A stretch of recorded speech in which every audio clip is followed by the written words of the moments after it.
سەردانی هەر گوندێکی سنووری برادۆز بکەی خانوویەکی کەلاوە دەبینی کە نزیک دەبیەوە تابلۆیەک هەیە لەسەر ئەم تابلۆیە نووسراوە قوتابخانە. ئێستا ئێمە لە گوندی پیرەکەین، ئەوەی خانووی هاوڵاتیان و بینەی قوتابخانە لێرە جیا دەکاتەوە ئەم تابلۆی پشتمنەوەیە.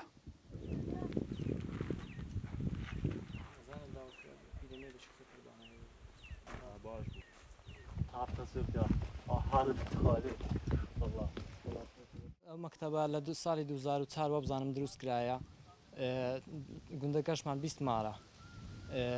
مەکتەبەکە ڕاستی بێسەروبەرە، مەکتەبی هەتا 6 بنەڕەتیە.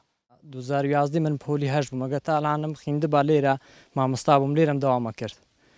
ڕاستی پێویستە مەکتەبەک لێرە بکرێ، ڕێنە دوورە، تەلەبای زۆرە، ڕاستی تەلەبێستانەوی هەکو لە شەژەی تەواو کرد، واز لێ دینیمان.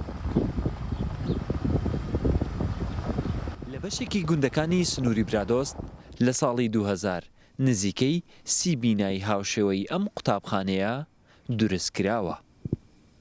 دوایی 22 ساڵ نە بینایی نوێ دروست کراوە و نەنۆژەنیش کراونەتەوە. گرفتی بینەی قوتابخانەکانی بەشێکی گوندەکانی برادۆست دەگەێنینە لایەنی پەیوەندیداری سنوورەکە.